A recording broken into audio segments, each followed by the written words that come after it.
वर्ध्याच्या आर्वी तालुक्यातील गटविकास अधिकारी सुनीता मरसकोल्हे यांच्या अटकेच्या निषेधार्थ अमरावती जिल्ह्यातील बीडीओ अधिकाऱ्यांनी मोठं सामूहिक रजा आंदोलन सुरू केलं आहे। या आंदोलनामुळे जिल्ह्यातील प्रशासकीय कामकाज अक्षरशः ठप्प झालं आहे। वर्ध्याच्या आर्वी तालुक्यातील गटविकास अधिकारी सुनीता मरसकोल्हे यांच्या अटकेवरून अमरावती जिल्ह्यातील गटविकास अधिकारी दलात प्रचंड संताप व्यक्त होत आहे।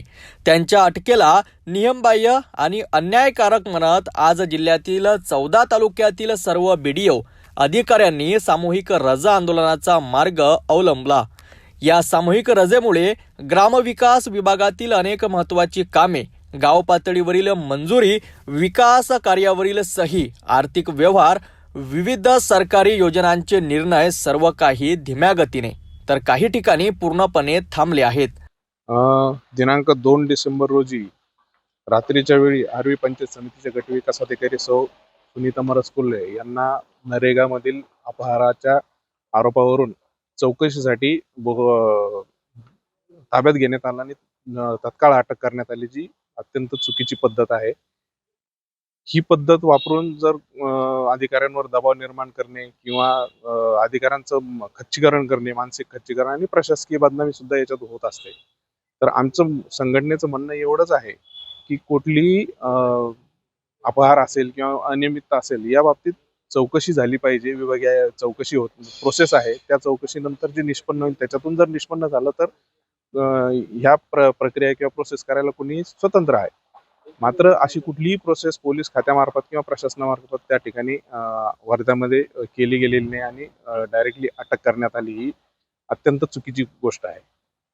अमरावतीतील गटविकास अधिकाऱ्यांनी एक टीम आज विभागीय आयुक्त श्वेता सिंगल आणि जिल्हा परिषदेच्या मुख्य कार्यकारी अधिकारी संचिता मोहपात्रा यांची भेट घेण्यासाठी पोहोचली।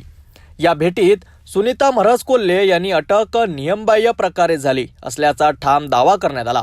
अधिकाऱ्यांनी असा आरोप केला की योग्य पडताळणी न करता केलेली ही अटक केवळ प्रशासनावर दडपण आणण्याचा प्रयत्न असून याचा परिणाम संपूर्ण जिल्हा प्रशासनावर होत आहे। अमरावतीतील बीडीओ संघटनेने ही अटक तात्काळ मागे घेण्याची आणि सुनीता मरसकोल्हे यांना न्याय देण्याची मागणी सरकारकडे केली आहे। तर या घटनेचा जोरदार निषेधही व्यक्त करण्यात आला आहे। सध्या आंदोलन कधीपर्यंत सुरू राहणार, सरकार यावर कोणती भूमिका घेणार याकडे जिल्ह्याचे तसेच राज्याचे लक्ष लागून आहे।